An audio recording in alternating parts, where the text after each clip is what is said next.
I was born and raised in Kansas, born in a little town in Kansas and raised into Wichita, Kansas, and Kansas City at some point, and also lived in Texas and Oklahoma. Um, my grandfather had a farm, so I spent quite a bit of that time growing up on a farm before we were living in the city. My parents were university professors, and so they were young when I was born. So we spent most of our time with our grandparents while they were finishing grad school. So we lived on the farm, and then once they finished grad school, then we were, together again as a family. Um, I wanted to be a cowboy until I was about 13 years old, growing up on a farm, being in Kansas, Oklahoma, and Texas. I rode horses and did things like that. So, yeah, I just wanted to be in the rodeo until I was about 13 years old. Um, my first meditation experience, so I always think it's twofold. One is attending a Goenka retreat, 10-day Goenka retreat was the very first one I attended. And I did that at 19. I had no idea what I was getting myself into. I just went along with some friends, literally had no idea what was going to happen, what we were doing. Was convinced I was in a cult once I was there and that I was being brainwashed and on and on and on. And I always say it was both the most profound experience that I had and the most problematic experience that I had. Not a good first time meditation thing. 10 days from nothing to 10 days. So it was that. The other was, I always say, the New Year's Eve, 1985, in the back of a van at a Grateful Dead concert in Oakland, California. I was just coming back, or friends were coming back from India, and he had apparently believed he was wise and spiritual and could teach us all sorts of things. But turns out all these years later, he wasn't so wise and wasn't so spiritual, but it sort of lit the match on on meditation. And from there, I started mostly reading, and I was involved with the Thich Nhat Hanh community for Plum Village community for a number of years. And my teacher in that community was a woman named Lynn Fine. And she's the one years into the practice who encouraged me to go to IMS to sit with Joseph Goldstein, who is my teacher. And she encouraged me to do this because I became interested in meditation technique and different styles of meditation. And she had done one of the early 3-month retreats there. So she sent me to IMS, where I met Joseph and became a student of his, and along with Carol Wilson and Larry Yang at East Bay Meditation Center in Oakland. Larry was a teacher of mine for almost 10 years or so, or a little bit more. And I had traveled to India and Thailand, and meditation was incidental then. I was backpacking with friends and doing all sorts of things. Um, and there was meditation in the background. So I picked up a little things here and there and staying at a guest house in the southern part of India and Goa and learning a metta practice from some folks there. And all that led me to um, trying as best I could to bring some of that into any of the work that I was doing with youth and kids. And eventually, how I really um, came to the path and came to teaching was essentially burnout from all of the work that I was doing on the street. I was trying to, at some point in time, I think I was really trying to save everybody. And I'm pretty sure it had to be me to actually save them. And so, with that outlook, that's a recipe for disaster, which ultimately is what happened. And I enrolled in an MBSR program myself, as being a patient in the MBSR program or a yogi. And then from there, I started doing more retreats and more MBSR training, and I thought I wanted to do that sort of that work, mindfulness in schools and things. And I did for a number of years, but as I was also doing longer and longer retreats and spending more and more time on retreat, I was really steeping in the Dhamma. And that became the call and the pull for me. So I, sort of pulled out of almost all of the secular things that I was doing and was just practicing um, Dhamma insight, not teaching. The teaching came about. I was asked to teach by Larry Yang and asked to teach by Joseph. It's not something that I had set out to do, not something that I had planned to do. Never saw myself doing this, and now I can't imagine doing I can't do anything else. It's not even that I want to. I cannot actually do anything else. This is what I do. Period. Full stop. This is it. This is my life, and I think this was the calling. All the causes and conditions came together, and this is what I do, and here I am. It's a little bit. Two daughters, and I was going to say I have two daughters as well. Um, One born and raised in San Francisco, and she's still here at 31. And then I have a younger daughter who's 24, who's supposed to be in law school right now, and she's on a deferment and about to lose that. Well, see, this is being a father, so I won't even get into all of that stuff. She's in Brazil studying politics and learning Portuguese, and probably having a really good time. We'll leave it there. Uh, Thank you. Thank you so much. yeah. Um, and why don't we transition into meditation and continue from here? Absolutely. So we'll sit for just under a half an hour or right at a half an hour. I'll do some guiding at the beginning. And the wonderful thing about being on Zoom with a guided meditation, there's a mute button. So if you just like to sit, you can do that too, or you can listen to what Devin has to say and follow along. All the instructions are really an invitation to do so. So I'll offer a little bit of a range of things, and yeah, we get in where we fit in with it. Okay. All right. So really, just beginning by settling into whatever posture feels supportive for you. Whatever posture feels supportive for you, whether that is sitting or standing or lying down. It could be eyes closed, eyes open, just at a soft gaze if doing so. And again, there's really no right way to be here. If it's helpful, feel the support of the floor, the chair, or the ground beneath you, and just notice for a moment, I'm here. I've arrived. There's nothing that you need to achieve in this meditation. We're really simply practicing being present in a way that is kind and steady and workable. So before we turn inward, we really take a moment to orient, and you might notice sounds in the space or the room wherever you are, or sounds of my voice. Could be a current of a refrigerator or a light or somewhere. Just near sounds, far sounds, without needing to name them or follow them. Just letting sound arrive and letting it pass.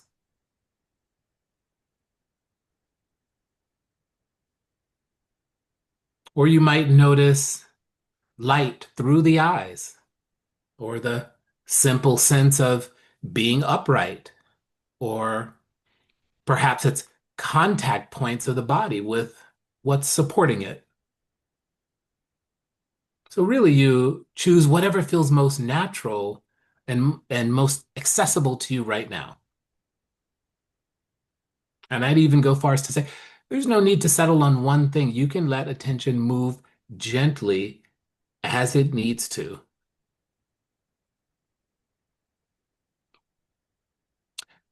And of course, if the breath feels like a friendly place to rest attention, you're welcome to include it. Not controlling it, not fixing it, just noticing that breathing is happening.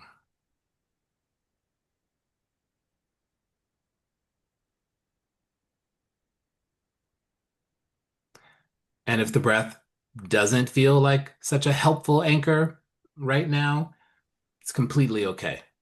You might stay with sound or touch or simply the sense of sitting here. Sit and know you're sitting. Sometimes you get a sense of the body expanding and contracting, almost like a balloon, right? Awareness itself is the practice.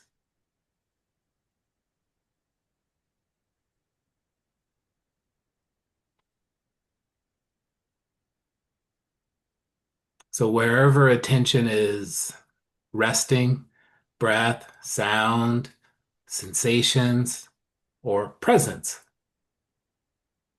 notice the simple quality of knowing. Notice the simple quality of knowing, right? Experience is happening and it's being known.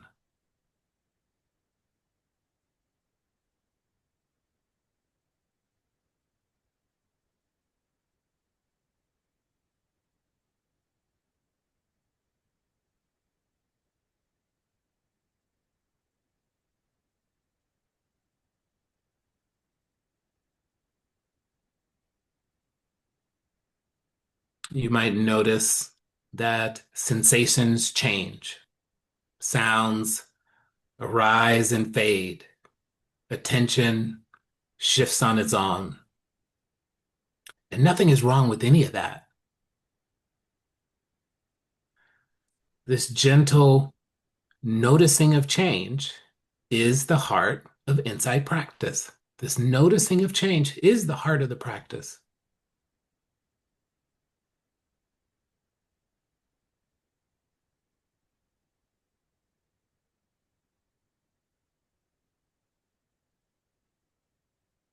When the mind wanders, as minds do, there's no problem to solve.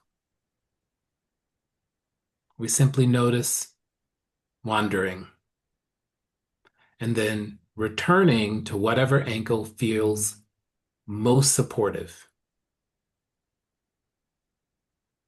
Almost more important than the anchor itself is our relationship to the anchor. So returning with a sense of gentleness or kindness or tenderness, any degree that we can muster. As each return is a moment of clarity.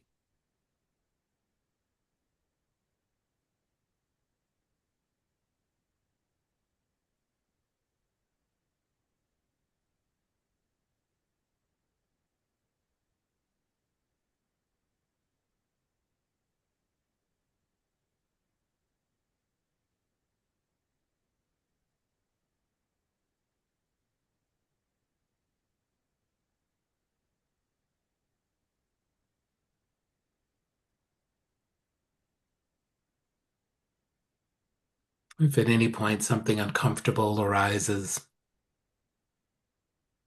be it emotion or numbness, restlessness, distraction, we see if it's possible to let that be a part of the field of awareness rather than a problem to get rid of. Can we allow it to be there?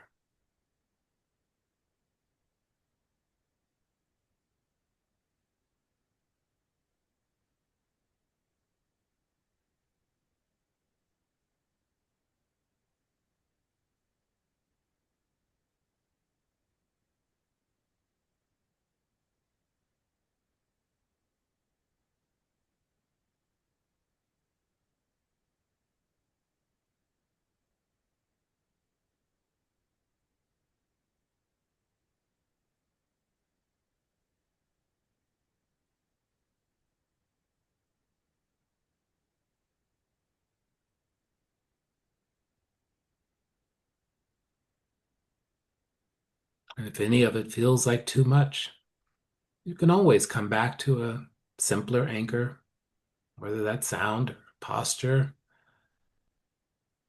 or simply the feeling of being supported. Right? You're in charge of the pace here. You're in charge of this pace.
No, for just one more reminder before we transition to 15 minutes of silence or so.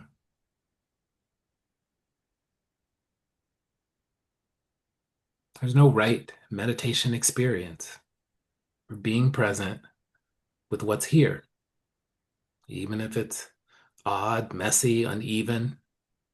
This is the practice.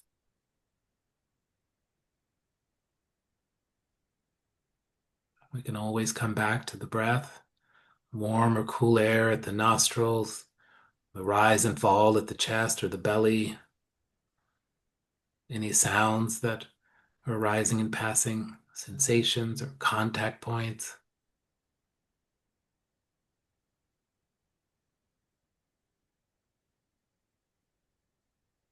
If you need to adjust your posture or change your anchor, please do.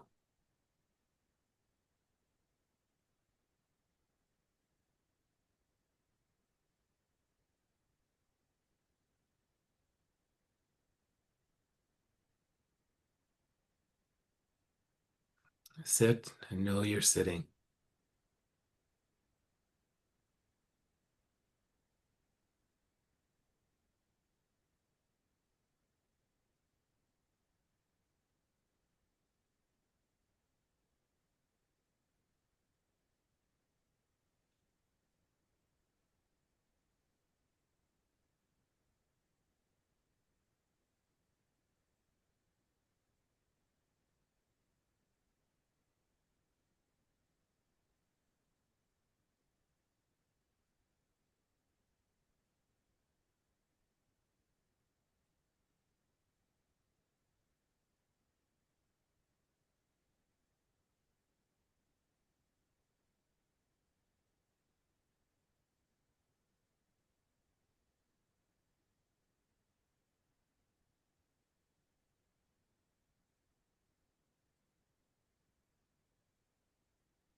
And for these last few minutes, it's recommitting to posture and to presence.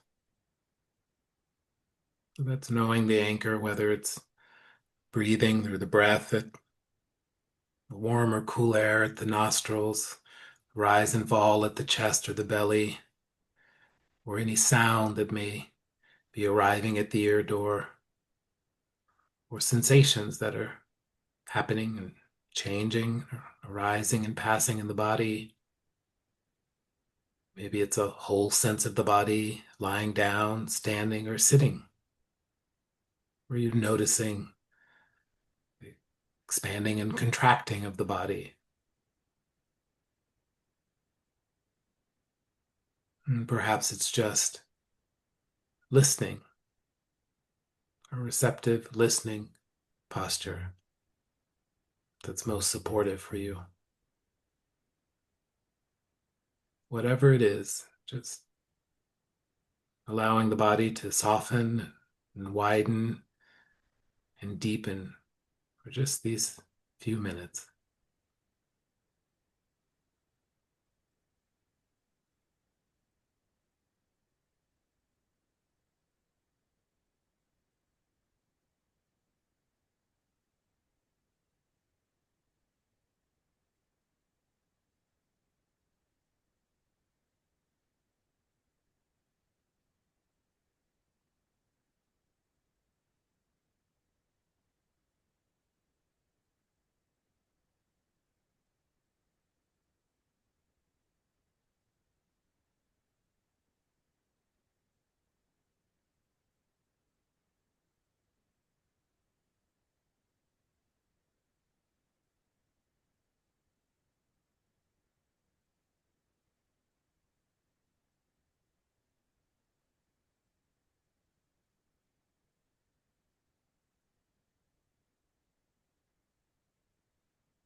May any may any steadiness that we've touched here become a refuge that we can return to. And may our clarity guide our speech, and may care shape our actions, and may conscience protect our hearts. And may we meet this world without hardening, without turning away. And may the goodness of this practice extend outward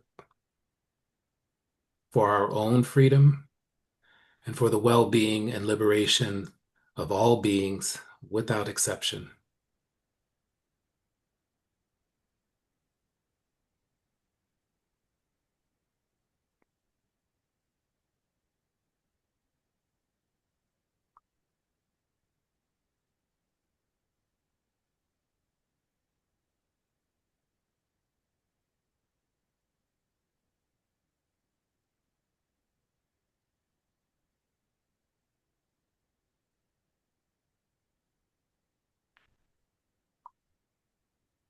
Thank you for your practice and for your kind attention.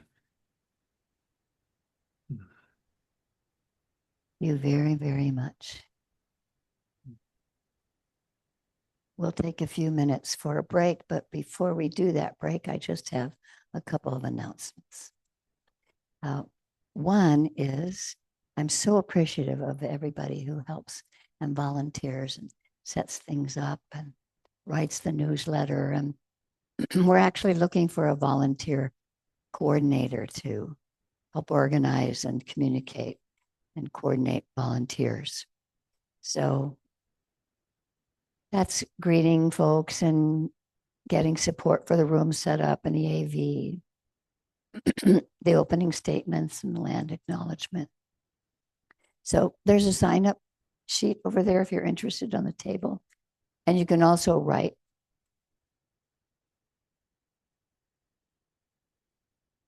to the email that's on the website and say that you're interested.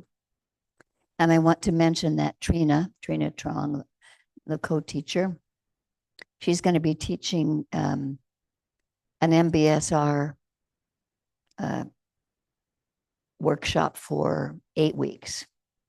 So it's an interactive 8-week course. Each class is 2.5 hours. The meeting happens once a week and then an all-day session in the middle of it. So it's effective techniques to regulate emotions and problem solve through experiential learning and the direct application of mindfulness.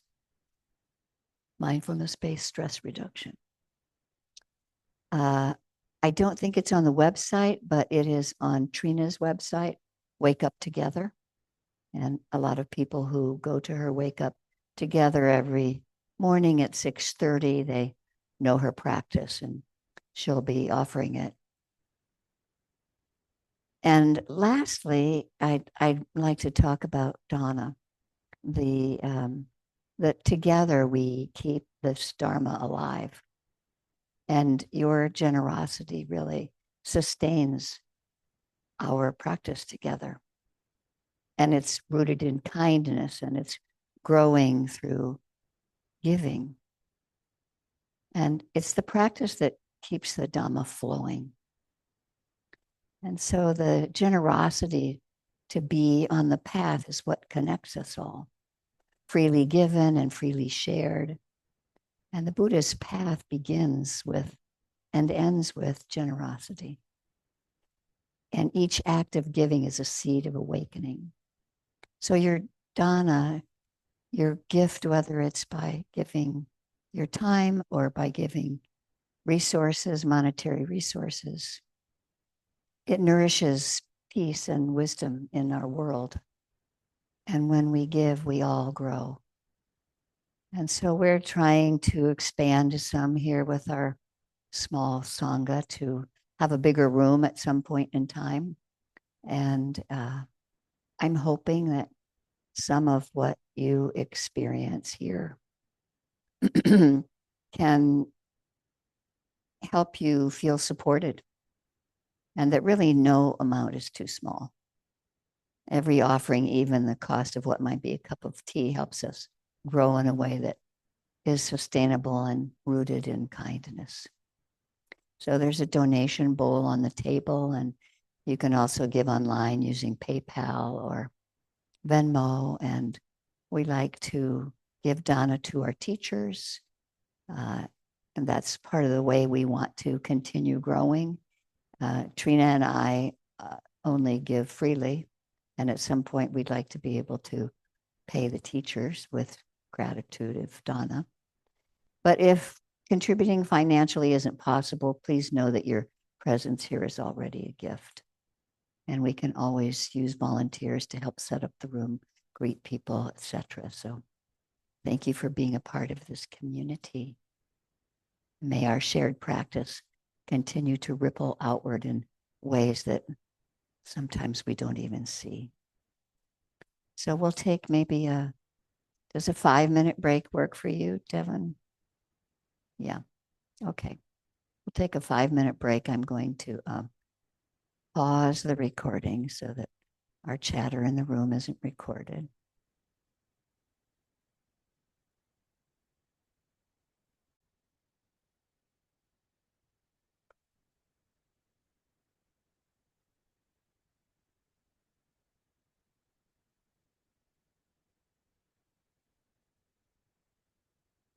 Welcome back. Thank you, Devin, for offering us the Dharma. Thank you. So,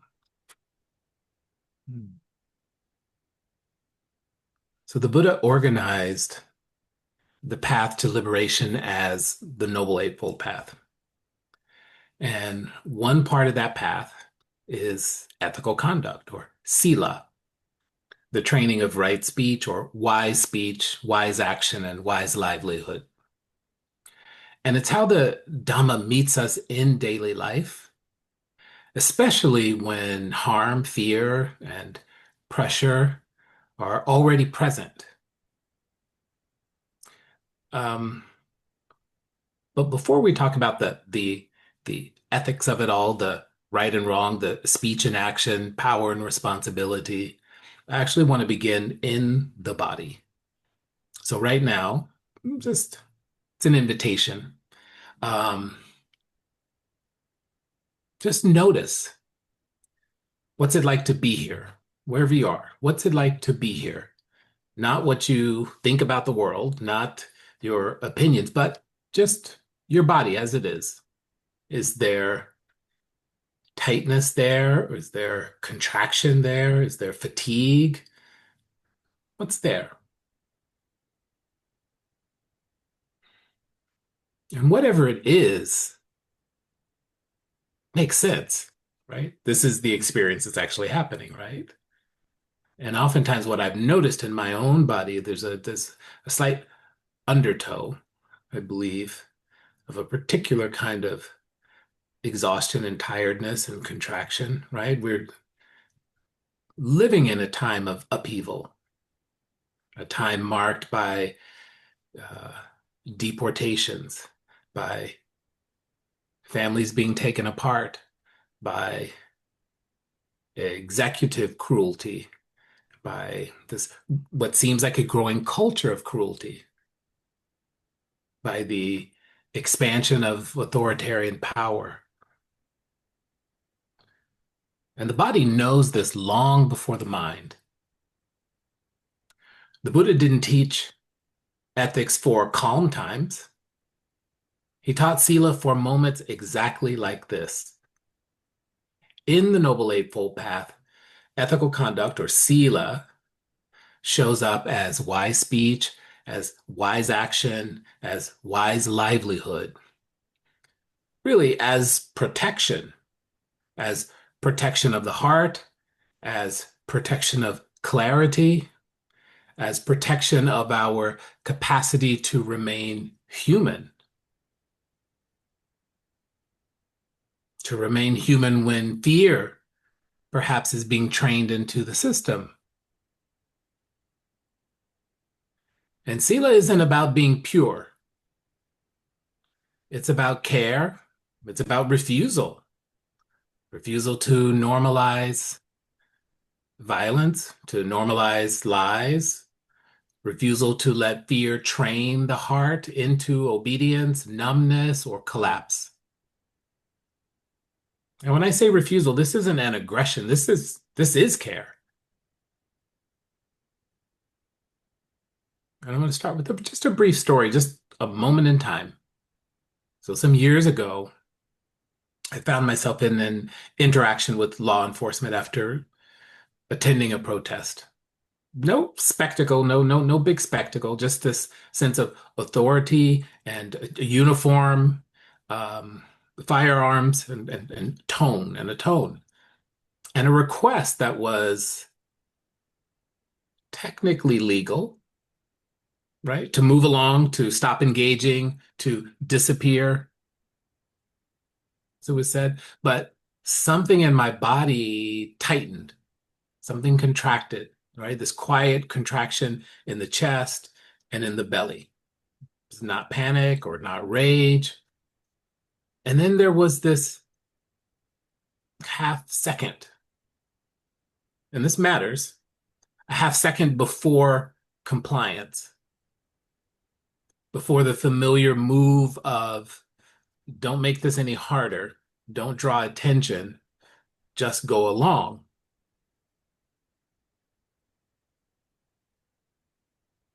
Well, in that half second, the Dharma showed up as a question in the body. If I cooperate with this, what happens to my heart?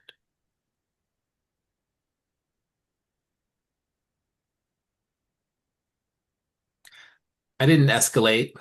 I didn't insult. I didn't perform courage or heroics.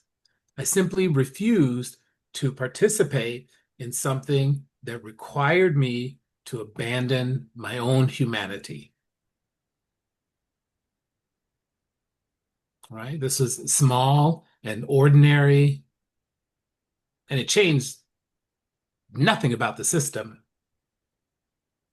but it protected something essential.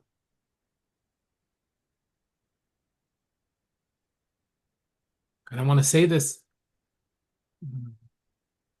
skillfully or carefully. I've met people who've acted bravely and people who've froze. And the Dharma has plenty of room for both. The Dharma can hold all of that. What matters is that we don't actually stop loving ourselves or each other in the learning, in the process. I'm pretty certain that shame does not lead to clarity.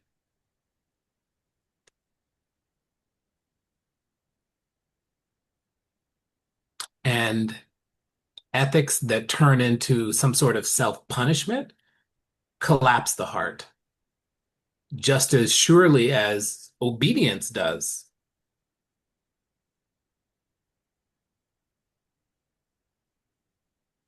As a follow-up or a different story, there's this someone that I know. Her name is Mariella. She's an Afro-Latina woman from South America. She lived in the United States for 45 years. And she built a life in the Bronx. She cleaned houses. She worked as a nanny. She took night classes to learn how to be a CNA nursing assistant. Then earned that certification and then earned a degree in this nonprofit management, later working at a couple of different nonprofits and eventually becoming a director of a nonprofit. She paid taxes. She bought a house, had a mortgage, had children, raised them. And earlier last year, getting close to a year from this time, she crossed into Canada to visit family for a few days. And she'd done this many times over the years, no problem. And this time, if you recall, something changed. And when she tried to return, they wouldn't let her back in. There's no warning, no explanation, just a closed gate.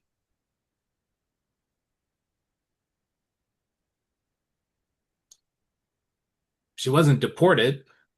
She wasn't exiled. She was simply denied reentry. And her home, her work, her children, everything, all on the other side in New York. And she was left outside of her own life. And a friend tried to hold on to her apartment from that time. This is March, April last year. Friends held on to the apartment until the end of the year. It's gone now. They held on to her position at work for 8 months. Then they couldn't anymore. And her children are still holding their breaths. They haven't seen her. And Mariella, she's still holding it all in her body. The waiting, the fear, the weight of not knowing. This didn't happen in some faraway land, right? This happened between Toronto and Buffalo to someone who had lived and loved and worked and prayed in this country for 45 years.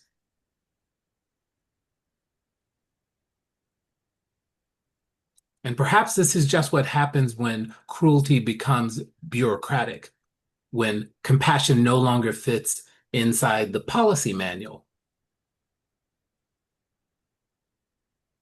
And this is why we practice.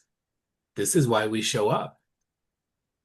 Not to harden, not to bypass, not to look away, but to develop the steadiness to hold the unbearable with clarity and compassion.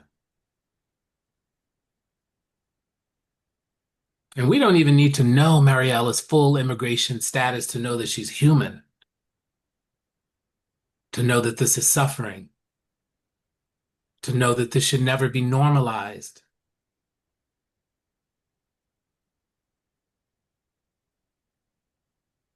And what's even harder at this point is that stories like Mariella's, they're not rare. They're no longer rare.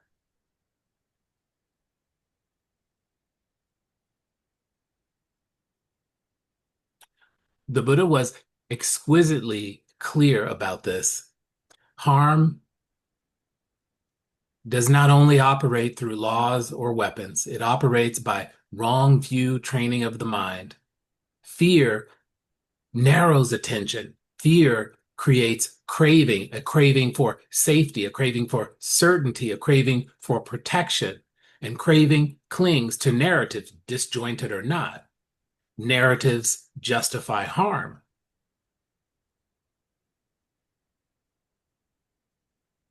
Dependent origination under pressure. Contact, feeling tone, fear, craving, clinging, action. And when this chain is unexamined, ordinary people, people with roles and responsibilities, jobs, families, credentials, can be recruited into extraordinary harm.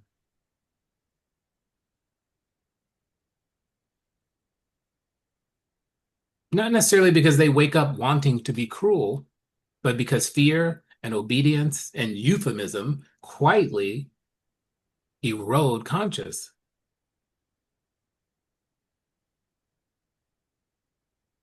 And here's the good news. Every time we pause, instead of reacting, we're strengthening a habit of non-harm. Every time we pause, instead of reacting, we're strengthening a habit of non-harm, right? This isn't abstract. It's repetition. This is actually how the heart is trained.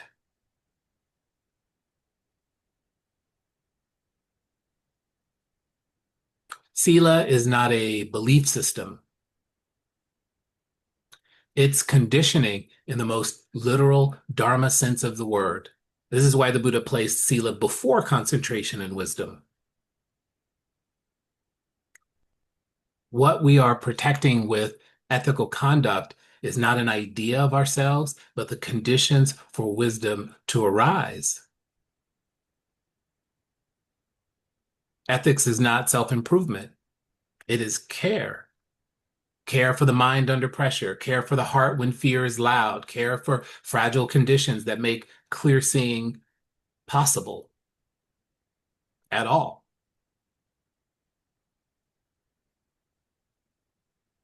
And the Buddha speaks about this in the Sutta Nipata. The Buddha speaks directly to this. Fear results from resorting to violence. Paraphrasing, fear results from resorting to violence.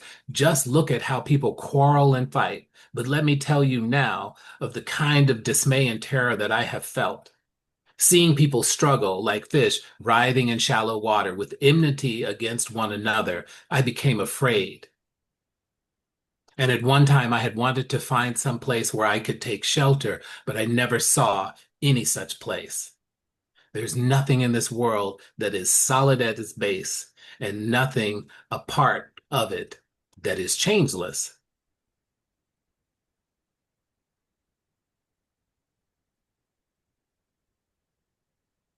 So that's not ancient poetry.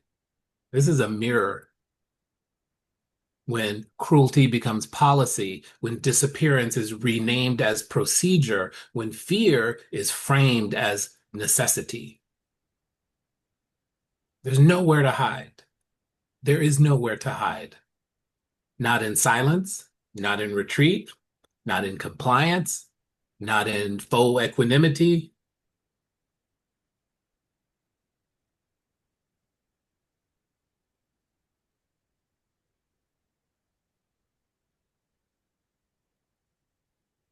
Wise speech is a part of that ethical conduct of the Noble Eightfold Path. The Buddha taught is speech that is truthful, timely, beneficial, and rooted in care. It doesn't mean say it nicely, and it doesn't mean stay silent.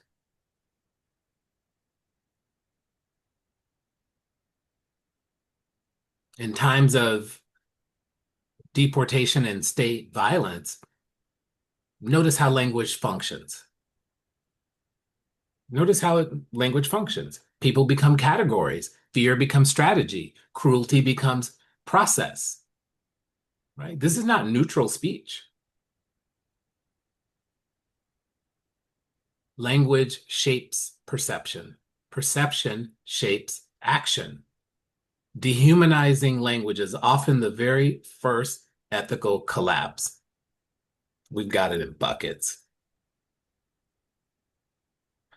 Wise speech is the care, refusal, and resistance to let lies sound reasonable.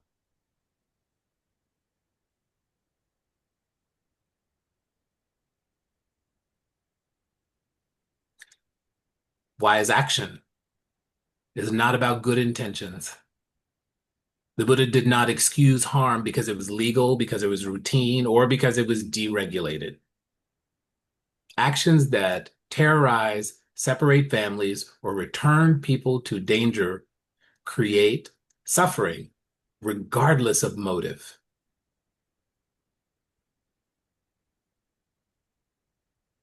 And wise action is not simply, what side am I on? It's the discipline of not becoming what I oppose.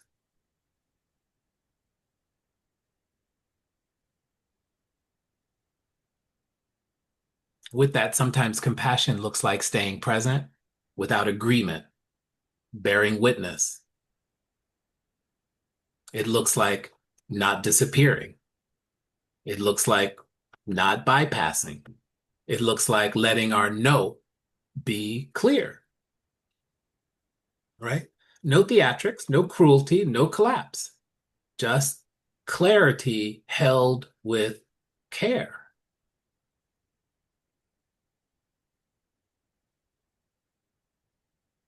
And then there's right livelihood.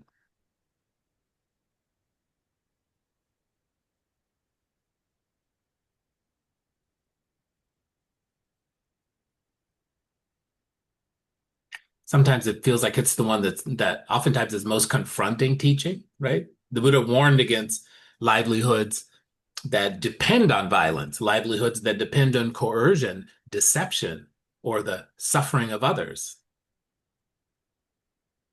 And not even as some condemnation, but as cause and effect. It's karma. What we do repeatedly, we become. Work that requires suppressing empathy, ignoring grief, or inducing fear radically reshape the heart.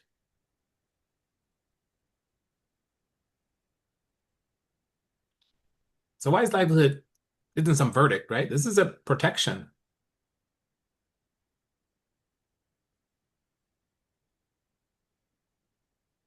So pause for a moment again and feel your feet or hands, feel your seat, cushion, and see if you can notice one place in the body that feels even slightly supported. One place in the body that feels slightly supported. Doesn't matter what it is, how small it is.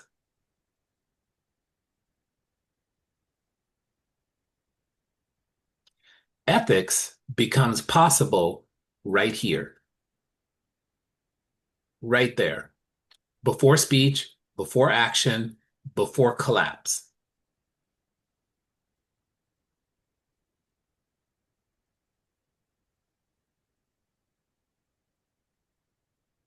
Refusal and resistance in the Dhamma is not rejection. It is care. Care that says, I will not abandon my heart. I will not abandon my heart in order to belong. I will not harden in order to feel safe. I will not ignore in order to feel safe. Right? This isn't a solo act, too. There is refuge in Sangha, one of the triple gems. We need one another to remember who we are when fear is loud.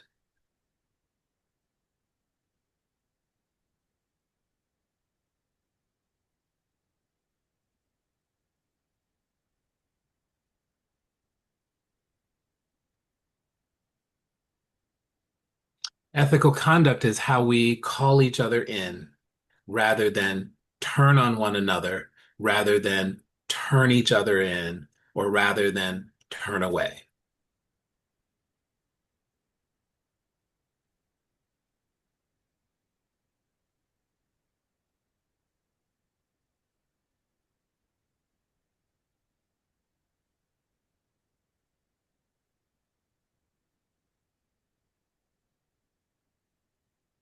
We are allowed to be tired.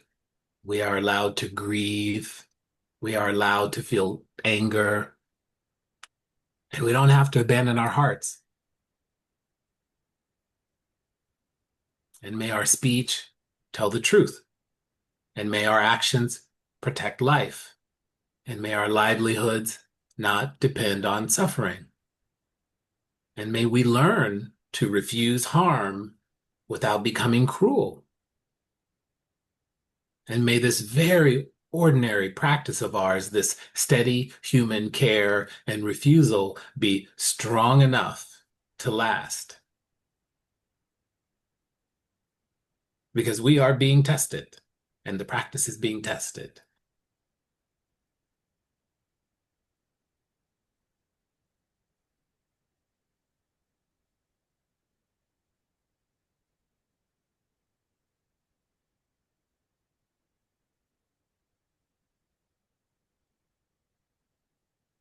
I'll I'll leave it. I'll leave it there. Thank you for your kind attention. Thank you for your practice and for your kind attention.